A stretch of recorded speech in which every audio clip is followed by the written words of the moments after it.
नमस्कार, मैं हूं पवन त्यागी। देश के कानून मंत्री किरण रिजिजू ने एक बार फिर से कोलिजियम पर एक बड़ा बयान दिया है। उन्होंने एक कार्यक्रम में कहा कि कोलिजियम सिस्टम तब आया जब देश में कांग्रेस की सरकार मनमाने तरीके से जजों की नियुक्ति कर रही थी। उसको देखते हुए जुडिशरी से जुड़े हुए लोग जो हैं, उन जजों ने यह देखा कि सरकार दबाव देती है और अपने मनपसंद के लोगों की नियुक्तियां करवा देती है, और इसका फैसला इसलिए सरकार के बजाय जजों ने अपने हाथ में लिया। और इसलिए उन्होंने कहा कि जो ये सिस्टम है ये गलत है, और इस सिस्टम को ठीक करने के लिए जहां हम एक तरफ कोशिश में जुटे हैं, कोलिजियम ने जो किया, हमने कई नाम कैंसिल किए, बार बार वापस भेजे। उन्होंने ये भी कहा कि देखिए, जज भी जानते हैं, कोलिजियम भी जानते हैं कि जो नाम हमने वापसी किए हैं उसका क्या कारण है, और उन्होंने जो नाम भेजे कहते हैं वो हमें पता है उन्होंने वो नाम क्यों भेजे। इशारा बिल्कुल साफ था। किरण रिजिजू जी पूरे देश को ये बताना चाह रहे हैं कि अभी भी जुडिशरी में राजनीति चल रही है, और कुछ राजनीतिक दल उसमें अभी भी अपनी दखलंदाजी बनाए हुए हैं। और ये जो दखलंदाजी बनाए हुए हैं, इस पर अब किरण रिजिजू जी का एक बड़ा बयान आ गया है। उन्होंने ये कह दिया कि जो लोग इस तरह से जो रिटायर हो गए, जो रिटायर जज हैं, वो राजनीतिक कारणों से राजनीति की तरह जुडिशरी में भी हस्तक्षेप कर रहे हैं, ये सहन नहीं होगा। किरण रिजिजू जी ने कहा कि जुडिशरी के बीच गलतफहमी पैदा करने वाले रिटायर जजों को मैं कहना चाहता हूं कि जैसे विपक्षी पार्टियां काम कर रही हैं, इस तरह से वो काम कर रहे हैं, लेकिन राष्ट्र विरोधी कारगुजारियों का अंजाम जरूर भुगतेंगे वो लोग। ये बहुत बड़ा बयान है। तो इशारा किधर है? ऐसे कई जज हैं जो रिटायर हो गए, और हम देखते हैं कि जब वो रिटायर हो गए उसके बाद कुछ किताब लिख देते हैं, उसमें कुछ चीजें लिखेंगे, कभी कभी वो बयान देते हैं, कई कार्यक्रमों में जाते हैं, वो कार्यक्रमों में बयान देते हैं। और जब बयान देते हैं तो कहीं ना कहीं ऐसा भी देखने में आया है कि जिस तरह से आज हम देख रहे हैं, पहले तो हमें पता लगता ही नहीं था क्योंकि सोशल मीडिया नहीं था। जो चैनलों पे दिखाया जाता था वही हमारे लिए पत्थर की लकीर है, और वही ब्रह्मांड का सबसे सच्चा सत्य मान करके हम स्वीकार करते थे, और कोई चारा भी नहीं था। लेकिन आज सोशल मीडिया का जमाना है। आज भारत में बैठे हुए लोग अमेरिका, ऑस्ट्रेलिया और दुनिया भर के लोगों से तत्काल जुड़ जाते हैं, और वहाँ क्या चल रहा है, वहाँ कैसे चलता है, इसकी जानकारी जुटा लेते हैं। तो इसके कारण से आज पता लग रहा है कि ये जो राजनीतिक दल के नेता हैं, ये तो बाकायदा एक टूल किट तैयार करते हैं। उस टूल किट में नेताजी कोई भाषण देंगे संसद में, उसके ऊपर डिबेट होगी मीडिया में, उसके ऊपर कहीं चर्चा होगी अमेरिका में, और उसके ऊपर फिर कोर्ट में केस जाएगा PIL के जरिए, और सब सेट है, सबको काम दिया हुआ है, तुझको ये करना, तुझको ये करना, ये करना। फिर मामला सुप्रीम कोर्ट में गया, NGO खड़े हो गए, उन्होंने आंदोलन किया, और लगेगा ऐसा कि किसी NGO ने पब्लिक की बात को उठाया, उसके कारण वो कोर्ट में गया, उसी के कारण नेताजी ने संसद में भाषण दिया, उसी पर अमेरिका में डिबेट हुई। और इसलिए ये जो सुप्रीम कोर्ट का निर्णय है, एक्शन है, सरकार को निर्देशित किया गया, ये इसके कारण से किया गया। आम आदमी यही सोचता था, लेकिन अब पता लग रहा है कि ये तो हिंडनबर्ग जैसी कोई संस्था होती है 10 लोगों की, वो एक रिपोर्ट जारी करती है, उसमें अमेरिका का कोई बैंक जो है वो अडानी के किस तरह से बॉन्ड को जीरो घोषित करता है, उसके बाद शेयर मार्केट में हल्ला होने लगता है, किस तरह से मीडिया में चर्चा चलती है, और एक पैनिक क्रिएट करने के लिए राजनीतिक दल भारत के अंदर सड़कों पे उतर जाते हैं। LIC डूब गया, SBI डूब गया, हाय हाय सब मर गए, ये तो अडानी गया और अडानी ने सबको डुबा दिया। एक नैरेटिव चलाने की कोशिश कैसे की गई और कैसे मोदी को घेरा गया, ये हम सबने अभी ताजा ताजा उदाहरण देखा है। और तत्काल इसमें फिर दूसरे लोग एक्टिव होते हैं और जाकर के सुप्रीम कोर्ट में खड़े हो जाते हैं कि भैया कुछ गड़बड़ हुई है और इसकी जांच की जाए, लाओ पेपर। मतलब आप देखिए, तत्काल इतना एक्शन होता है जो कभी किसी गंभीर से गंभीर अपराध में सुप्रीम कोर्ट में सालों साल तक नंबर नहीं आता, लेकिन ऐसे केस में जहां राष्ट्रवादी सरकार या राष्ट्रवादी लोगों के खिलाफ कोई बात हो, तत्काल सारे लोग एक्टिव होते हैं। और इसलिए किरण रिजिजू जी जो ये कह रहे हैं कि रिटायर जज भी इस पॉलिटिक्स में आ रहे हैं, और वो जब सरकार अपना काम करना चाहती है कि जो कोलिजियम है इसमें जो कमी है और जो संविधान है, किरण रिजिजू ने कहा कि जो संविधान है वो तो यही बताता है कि जजों की नियुक्ति का काम सरकार का है और जजों का काम संविधान जो बना हुआ है उस पर फैसले देने का है, अपनी काम को देखने का है। पहली बार किरण रिजिजू जी ने यह भी बोला कि देखिए अमेरिका जैसे देश में एक दिन में 10 से 15 केस सुने जाते हैं, लेकिन वहीं हमारे देश में 50 केस एक जज को सुनने पड़ते हैं, कभी कभी वो संख्या 100 हो जाती है। और इसलिए वो ये कह रहे हैं कि दबाव है जजों के ऊपर, और उन्होंने कहा कि भाई जजों को भी छुट्टी मिलनी चाहिए। आप कोर्ट केस करते हैं, फाइलें सुननी पड़ती हैं, सारी सुनवाई करनी पड़ती है, तो आपको भी माइंड रिलैक्सेशन तो चाहिए। मैं व्यक्तिगत रूप से एक जज को जानता हूं, मैंने एक बार पूछा आपकी तो छुट्टी बहुत रहती है भाई, गर्मियों की छुट्टी, सर्दियों की छुट्टी, ये बच्चों के स्कूल की तरह छुट्टियां हो जाती हैं। पब्लिक डोमेन में तो यही है भाई, ये बड़े आनंद मनाते हैं।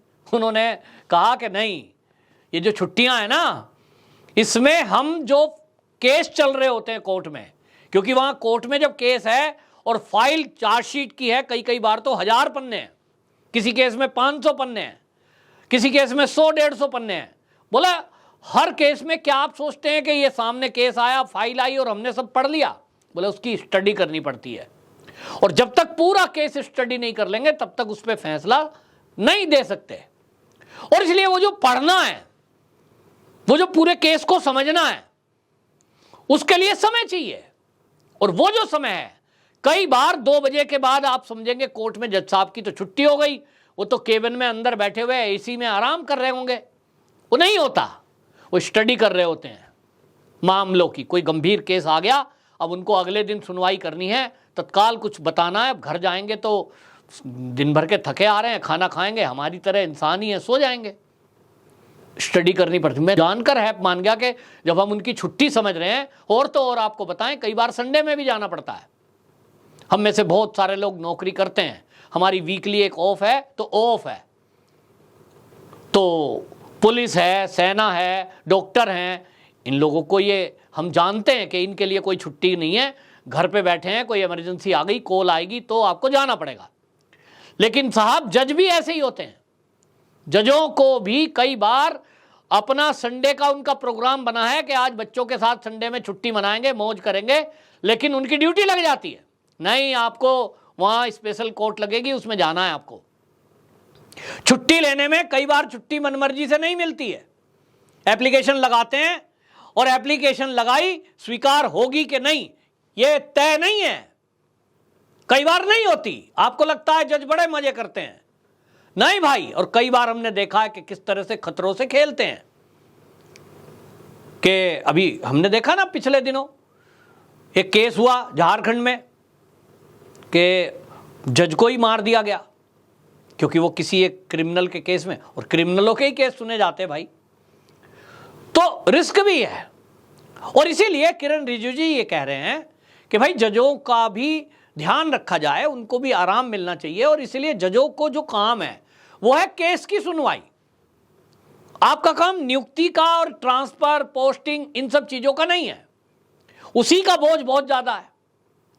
तो फिर जो ये अब उन्होंने कहा है, ये बहुत बड़ी बात बोली कि राजनीति कर रहे हैं कुछ लोग। और इसलिए जहां कांग्रेस की सरकार में इसको बदला गया, और 1993 के पहले तो यही था कि सरकार ही नियुक्त करती है, तो ऐसे में कांग्रेस समेत विपक्षी पार्टियों को एकजुट होकर इसके पक्ष में खड़ा होना चाहिए कि मोदी सरकार ठीक कर रही है भाई, पहले से यही सिस्टम था और ऐसा ही होना चाहिए, सरकार के हाथ में ही जजों की नियुक्ति होनी चाहिए।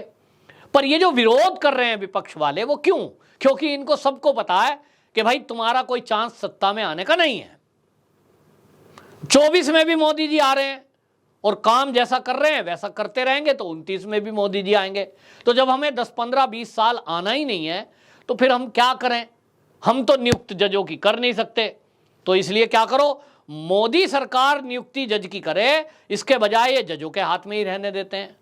कम से कम मोदी की मर्जी तो नहीं चलेगी, बस मोदी का विरोध करना है। इसलिए गलत हो या सही, उनको वहां खड़े होना है जिससे वो मोदी का विरोध कर सकें। एक ही एजेंडा चल रहा है। और इसलिए किरण रिजिजू जी ने कहा कि ये राजनीतिक दल जो कर रहे हैं वो तो उनका काम है पॉलिटिक्स करना। लेकिन रिटायर जज भी यदि करें, कहीं टीवी कार्यक्रम में वो डिबेट में कुछ बोल देते हैं, साहब ये ठीक नहीं है, ये जो सरकार कर रही है ये तो लोकतंत्र का गला दबा रही है, ये दखलंदाजी नहीं होनी चाहिए।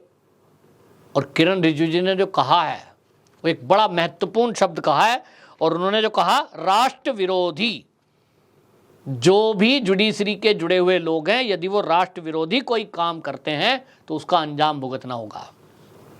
अब इशारा आप समझ जाइए, एक बहुत प्रसिद्ध वकील हैं सुप्रीम कोर्ट के, और उन्होंने अपना एक संगठन बना लिया है, और उस संगठन में बनाने के नाम पर वो विपक्षी पार्टियों को जोड़ रहे हैं, और वो सारी विपक्षी पार्टियां जो कहीं ना कहीं भ्रष्टाचार में फंसी हैं वो उनकी तारीफ कर रहे हैं, बहुत अच्छा संगठन बनाया है, हम भी आपके साथ हैं, होना चाहिए, मोदी सरकार बहुत अत्याचार कर रहा है, ईडी सीबीआई ये जो केस कर रही है, इनकम टैक्स, ये सब फर्जी हैं, सबूत मिल रहे हैं, जज से आप जमानत नहीं दिलवा पा रहे हैं, लेकिन आप जनता में भ्रम फैलाने के लिए अपने एक राजनीतिक दल नहीं बना पा रहे हैं, तो ये दिखाने के लिए कि हम एक ऐसा संगठन बना लें ताकि सबके केस हमारे पास आ जाएं, आओ हमारे पास, हम तुम्हें न्याय दिलाएंगे। और फिर जब ऐसा काम करेंगे, एक एनजीओ बना लेंगे, तो फिर वही खेल चलेगा, विदेशों से फंड आएगा, कुछ कंपनियों से फंड आएगा, कुछ नेताओं से फंड आएगा, और कुल मिलाकर के कहीं ना कहीं एक राजनीति करने का अवसर मिलेगा। और राजनीति किसकी करनी है? 2024 में मोदी का विरोध। तो ये जो वकीलों वाला गुट है जिसको वो सीनियर वकील खड़ा कर रहे हैं, इनका मकसद लोगों को न्याय देना थोड़ा ही है, देते हैं न्याय, लेकिन दें तो दे दें भाई, घोषणा कर दें कि हम एक दल बनाते हैं कि हमारे इतने वकील गरीबों को फ्री केस लड़ेंगे, बनाएं संगठन और कर दें घोषणा, बहुत जरूरत है। वो नहीं करेंगे, वो कहेंगे हमारे पास वो लोग आ जाओ जो बड़े मोटे मोटे भ्रष्टाचार किए हुए हैं, हम उनको बचाएंगे। और इसलिए क्या उनका है, सारा विपक्ष को एक गुट बना लें ताकि वो भी एक पीएम फेस बन सकते हैं फिर कल को। और उन्होंने तो अपने एक कार्यक्रम में कहा है कि देश की बड़ी बड़ी क्रांतियां वकीलों ने की हैं, तो अभी भी वकील को क्रांति में आ जाना चाहिए और समय है, क्योंकि इस समय जो मोदी सरकार है ये तो आरएसएस वाले हैं, इन्होंने सब संवैधानिक, मतलब आप देखिए कि राहुल गांधी का कैम्ब्रिज यूनिवर्सिटी का दिया हुआ बयान और इन वकील साहब का बयान और इनके सपोर्ट करने वालों का बयान, आपको एक ही लगेगा कि एक ही व्यक्ति ने स्क्रिप्ट लिखी है, कॉमन है कुछ चीजें। तो ईडी सीबीआई इनकम टैक्स का दुरुपयोग हो रहा है, संवैधानिक संस्थाओं को दबाया जा रहा है, मतलब ये कहने का बार बार अलग अलग प्लेटफॉर्म से कहलवाया जा रहा है। कहीं कैम्ब्रिज यूनिवर्सिटी कुछ कहलवाती है, कहीं जो है ऑक्सफोर्ड यूनिवर्सिटी कोई प्रोग्राम करती है, कहीं दिल्ली में कोई मीडिया चैनल वाले कोई प्रोग्राम करते हैं। अब वकील आगे आगे, कल को आपको डॉक्टर भी दिखाई देंगे, देखना, एक डॉक्टरों का गुट आ जाएगा, कुछ इतिहासकार सामने आ जाएंगे, कुछ पंडित आ जाएंगे सामने कि ये साहब धर्माचार्य हैं, ये भी मोदी के विरोध में है, मुद्दे ढूंढे जा रहे हैं। तो कुल मिलाकर के जिस तरह की बातें हो रही हैं उनको कड़ी चेतावनी कानून मंत्री ने खुला खुला दे दी है कि आप कुछ भी करो, राजनीति करो, दल बनाओ, बल बनाओ, पैसे कमाओ, हमको कोई लेना देना नहीं है, लेकिन राष्ट्र विरोधी कोई काम करोगे तो निश्चित जानिए कि इस समय जो सरकार है कम से कम वो तो छोड़ने वाली है नहीं। और आप यदि इस भ्रम में हैं कि आप बहुत बड़े 30 मार्खा हैं, आपकी बहुत पहचान है, आपके पास बहुत पैसा है, तो देख लीजिए बड़े बड़े लोग जेल में जा रहे हैं और देश समझ रहा है कि 150 करोड़ का बंगला अगर कोई 4 लाख में दिखा रहा है कीमत, तो वो मूर्ख कैसे बना रहा है, सब समझ रहे हैं। तो इसलिए ये कड़ी चेतावनी मानी जा रही है और अब देखते हैं इसमें आगे क्या प्रतिक्रिया होती है और कोलिजियम को लेकर सरकार क्या करती है। वंदे मातरम।